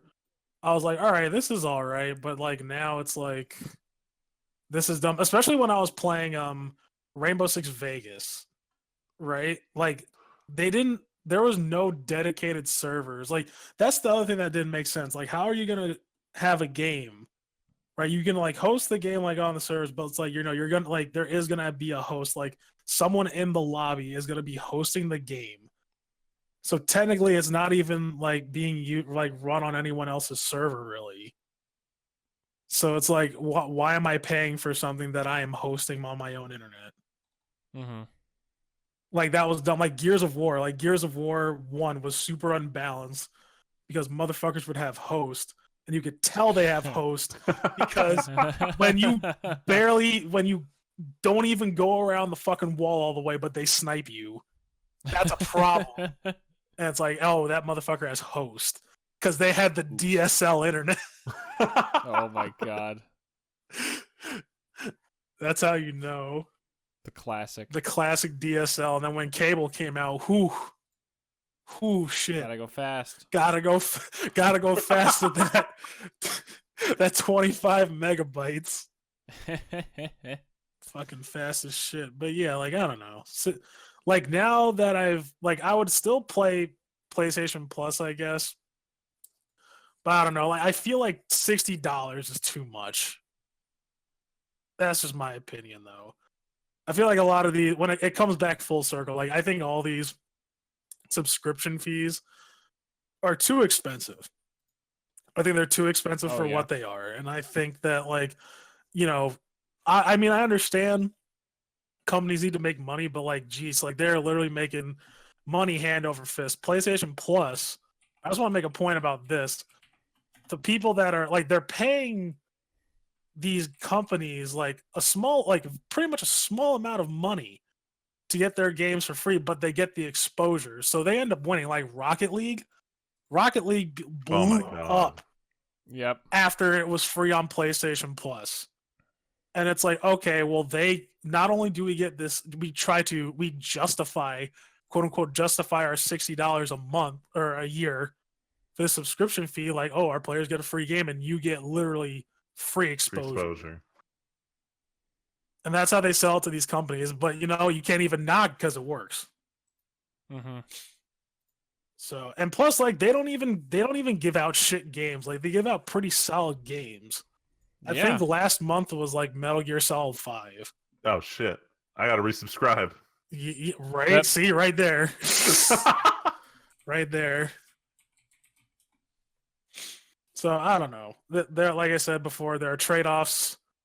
However, I will put me down as not a fan of this new business model in general. I mean, I'm a fan of it if the prices are reasonable. Yeah, if the prices were reasonable, then that'd be fine. Or at least have different tiers, right? It's like everybody knows that, like, you're not everybody's a professional with Adobe Creative Cloud, right? We're not like the normal person.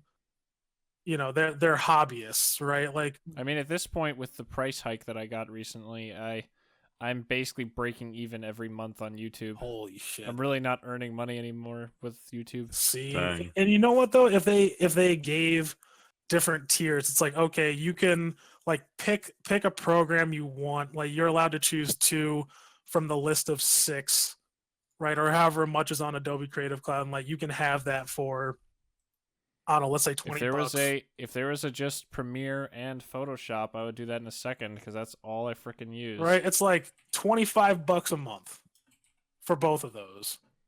I feel like I would be fine with that. Hey, Adobe, they have. If you want to hit me up for good ideas. Because here, if you go to the Adobe page, here's what they have: photography plan for $10 a month, which is Photoshop, Lightroom, and 20 gigs of cloud storage. Oh, so they do have different plans. Then there's single app, which is Photoshop, Illustrator, Adobe, or something like that. How much is that one? Sorry, $21 a month per app, or all apps for $52 a month. Damn. Let's see. Choose a plan. I'm gonna look at this. Like, if I could do Photoshop and Premiere Pro and just do that, I guess technically I'd be saving $10 a month. Here's the one thing that would make it better, and this is the one thing that keeps me paying for that Crunchyroll account that everyone I know and their grandmothers use. Is that I pay for that too. Is that Crunchyroll lets you pay a year at a time and you get a discounted rate for that. So rewards. Oh, Adobe does too. Oh, they do? Okay, good. All right, forget it. I was just bitching about that. Like, if you were to do it a year, if I want to pay $600 flat one time per year, hey, that's 2 months free. That is 2 months free. Yo, I just see. You know, it is actually pretty worth with this $20 one, even though you're only choosing one app. It does say you get your own portfolio website. Who the fuck cares? What the fuck? That's one of those things you throw in for nothing. You're right, but if you as a software developer, having your own website is actually super important, dude. Well, I only say it's worth it because I'm sure Freeman probably has known or has seen. It's like you go on GoDaddy or fucking like Weebly, they'll make you pay like $10 a month already. Yeah. So it's like to have that bundled in with like whatever the fuck you're using. It's pretty good value added. With 100 gigs, I mean, granted, let's be realistic here. Anyone who has made like, pictures, like, or like, did any kind of media, 100 gigs really isn't shit. But it's still something. So it's like, I guess you're getting some sort of value out of this. But I still don't like it. I think you should make that 2 apps and we'll be good. Because wait, which ones can I choose here from the $20 one? All right, so you can get any one of these. You can even get After Effects, which is and Premiere, so that's pretty good. Yeah. That's pretty good. But which I think it's bullshit because I feel like that was like planned because like, oh, you can only choose one here, but if you get the jump up twice as much, you get the $52 a month. Then you get all of our shit. But it's like, motherfucker, like you said, it's like I only use Premiere and Photoshop.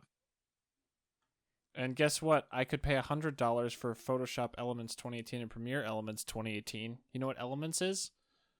Jack shit. Yeah, I'll say, isn't that that's the shitty. That's it's the shit. Super basic bitch nothing version. Nah, just get GIMP, dude.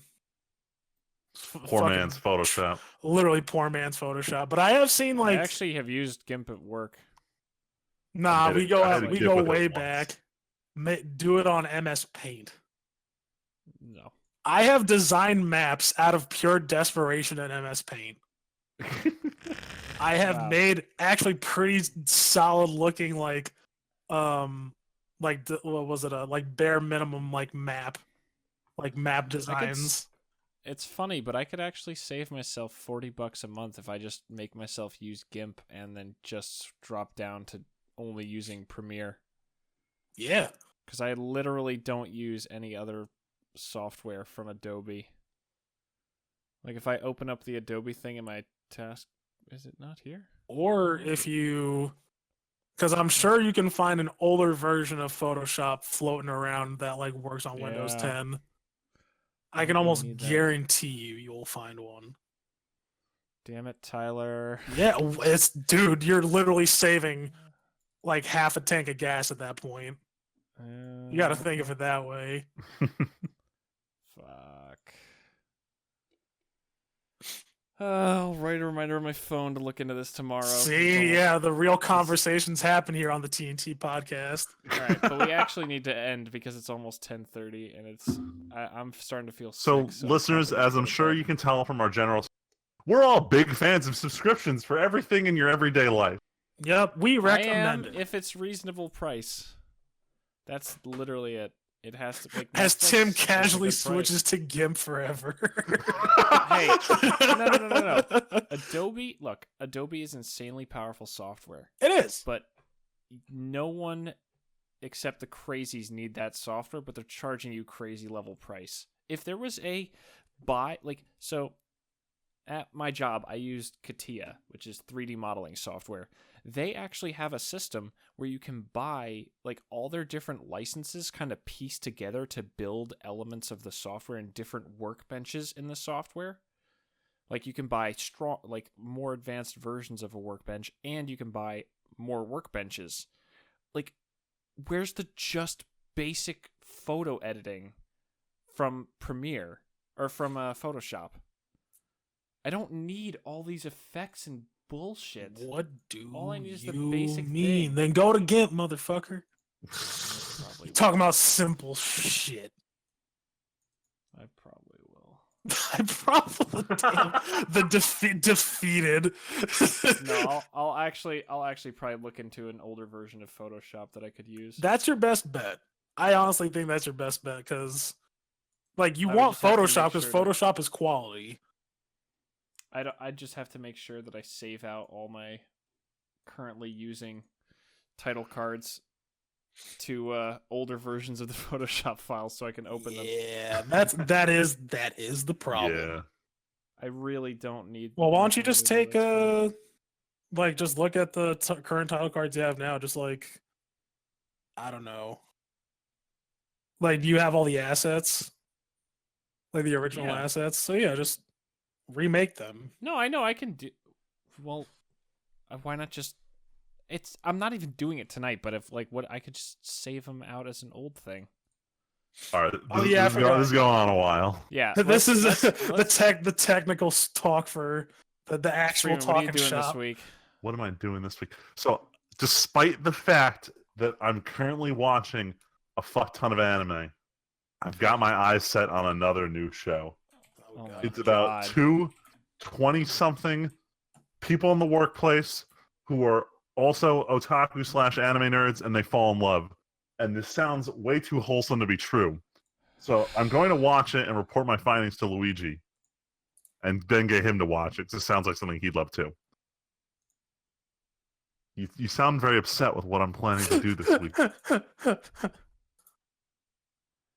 Just so down the rabbit hole. Damn. We were Yo, he's too far gone. We were having our discussion with Leslie earlier about how many shows have you finished, and she's like, "Oh, I've seen like 4 anime." I pull up my anime list to see how many series I've actually finished, Oh no! and I forgot I passed 500 a couple weeks ago. Yeah, nervous laughter. What am I doing with my life? God, I pity him. Damn, holy shit. The fucking not even low light flame. In terms of days, I'm at 189.3. Okay, Freeman, we get it.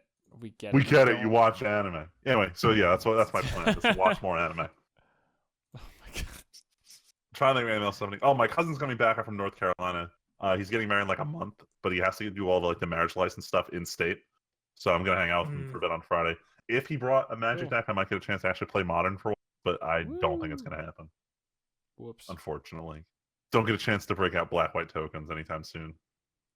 Yeah, here I am just having like what I might have considered the greatest day of Commander on Saturday last week. Oh man.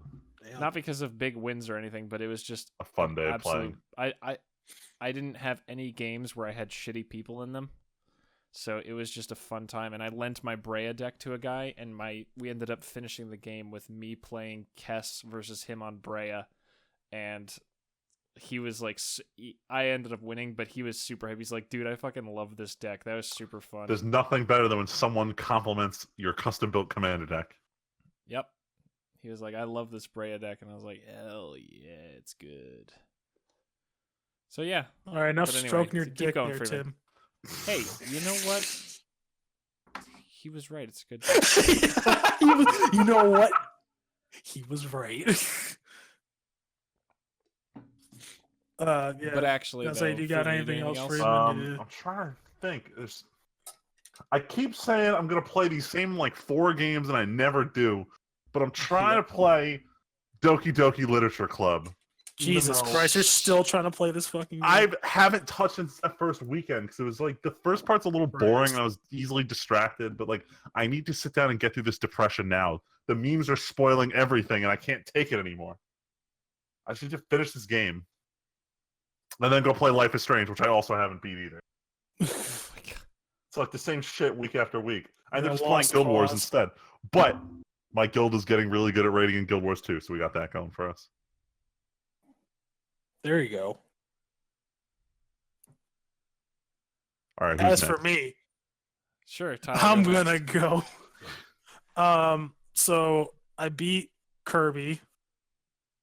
Woo! Yeah, that was easy.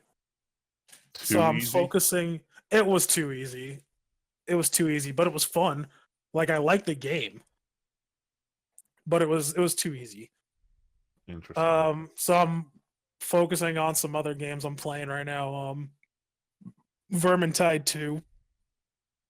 Ooh. Yeah, that game, I'm gonna say it right now for the record, most satisfying melee combat I have ever played in a game. Wow. Interesting. That's really impressive. Yes, it is so satisfying to hit things. For anyone listening, if you liked Left 4 Dead and you're into high fantasy, that D&D Lord of the Rings shit, and you want to beat rats over the head with a giant hammer, this is the game for you. Yeah, it's really good. I think you both would like it. I think I need to play with Luigi because Luigi said he had it. So I want to see if I can play with him. Oh, he does? Yeah, I think it was last week or the week before. He's like, "Yo, you got Vermintide 2?" I was like, "Yeah, dude." So there's that. Still playing Siege, still playing PUBG. Me and my one group of friends, we just kind of rotate through all 3 of those games. Nice. Super Troopers 2. I don't know. I think that's. Oh yeah, and I'm just working headquarters still because I have a problem. I have a problem. It's called working. It's called working so many hours. How many did you do last week? Let's see. Last week? I took the day off because I was like, fuck it, I'm taking the day off. I think I worked like only 48 last week. But the week before that was like 54, 56 hours, somewhere in there. Like 50 has been a constant work week for like the last like 2 months. Jeez. And this week I got to spend another time doing overtime, and then I gotta. They asked me to like come in for 3 to 11 from like tomorrow until Friday. I was like, I can't. I did pick Friday though. Yeah, so that's all I got going. I'm just working my ass off. Tim? Sweet. Not too much going on. Me and Freeman need to figure out when we're going to do our Dominaria video. The Dominaria video. I'll have time Saturday. Like during the day Saturday or Saturday evening? Like 3 o'clock and after. I should be able to record. I mean, if after includes like 7 or 8, because I have the store on Saturday. I can make it work. I gotta go play Magic instead of talking about Magic. Plus, since I'm gonna be at the wedding the weekend after, I kind of want to get my game in. Oh my god, I'm so disappointed. Fucking, you know how I said Commander was so good last Saturday? Yeah. At the end of during that awesome game where the guy was playing my Brea deck, him and his girlfriend were both playing, and they're like, "Hey, you should come to GP Columbus with us." Oh my god. And I was like, "Oh, I've never been to a GP before." And they're like, "Dude, you'd be great. You should totally come." Oh, look at Tim making friends. Yeah, I know. And then I look at the date after I got home that night, and it's not this weekend. It's next weekend when I'm going to the fucking wedding. Oh my god. Sounds like someone ain't going to a wedding. Womp womp. Womp womp. No, but so what else? I do need to figure out getting that partition installed. I'm sure I can do that on my own. I just don't. Thought y'all were doing that already. What happened? Well, we were gonna do it when we did the Dominaria thing, but then Freeman was busy. Other than that, I really haven't been doing much. I've been playing a lot of Shadow of War. I'm almost done with the base game, actually, I realized. I did the dumbest thing ever and accidentally recorded a session without game audio. And because it's a modern game that auto-saves, I can't go back. Nice, nice. That was me fucking up real bad. But on Saturday, I recorded a video of me building my newest commander deck. That is, yeah, that was a lot of fun. I spent an hour and a half taking it from 104 non-land cards down to a complete deck of 100, including 37 lands. So it was quite a workout. Yeah, that's a good number of cuts.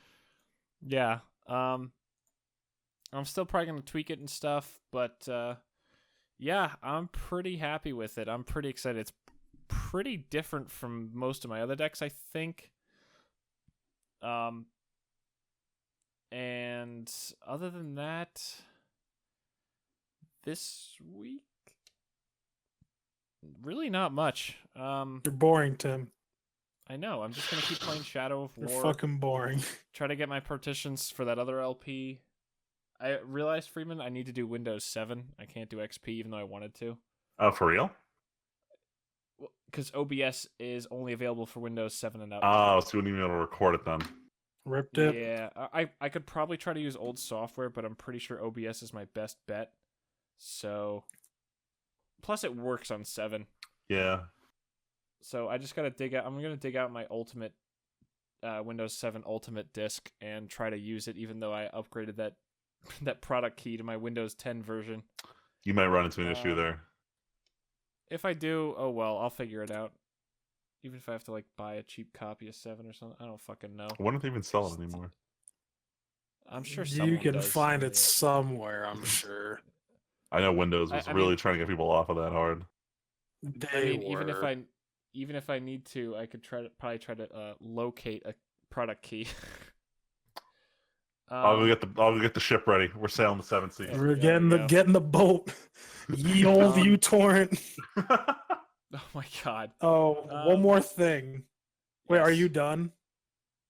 Yeah, pretty much. I'm not really doing much else. I'm pretty boring this week. Okay. No, I just wanted to make have a surprise video. I do. That's it.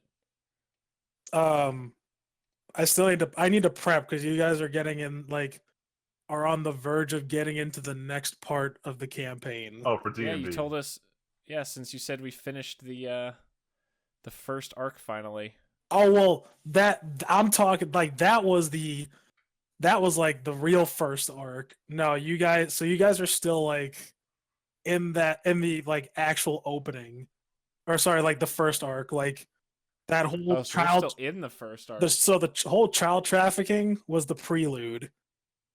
Oh my fucking god, Tyler. Yeah, and this whole thing with the y'all go slow, alright? I'm not saying that's a bad thing. I'm just saying.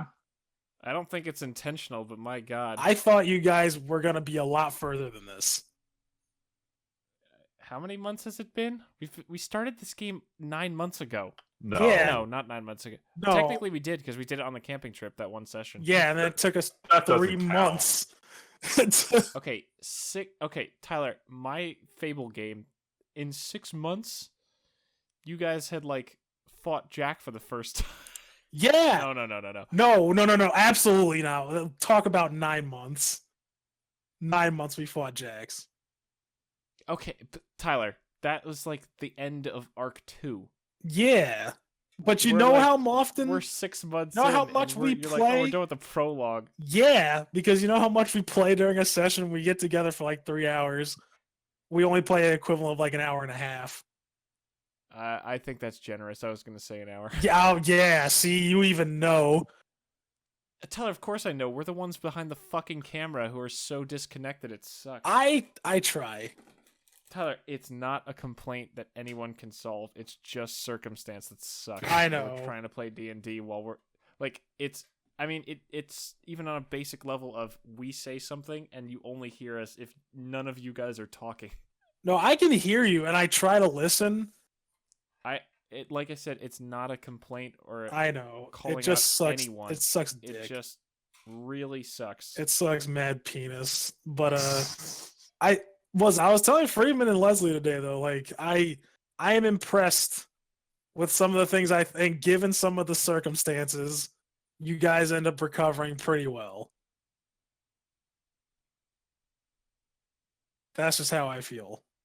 We pull off some serious miracles given what we've been doing. Last session, between Val getting blown up and Freeman getting caught, you guys handled the situation pretty well. We're trying to roll with the many punches that come at us. Yo, it's good. You know what? I didn't and that's the thing. I didn't design that to be difficult. Like I said, that was supposed to be an opening mission. I won't lie, I did do some tweaks to make it slightly more challenging. But I don't know, it's to blow Val up. That was Val's fault. 100% Val's fault. I'm never gonna think it's her fault.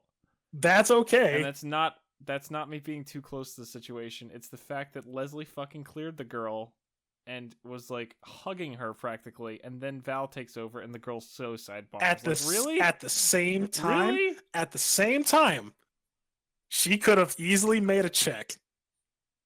A check for what? Anything. She's magic. Anything. Oh my god. That's how I feel about the situation. She didn't even ask Leslie. No, why didn't it happen to Leslie? Leslie walked in first alone. With a gun. Because she charmed this girl like she does with every other child she meets. Yeah, tough Russian sniper rifle she lady. did, really dude. She fucking rolled higher than an 18 on this fucking charisma check against this little girl. Let's fucking end the episode because my throat scratch. All right, fine. Hold on. I gotta give a shout out to the Admiral. He knows who he is.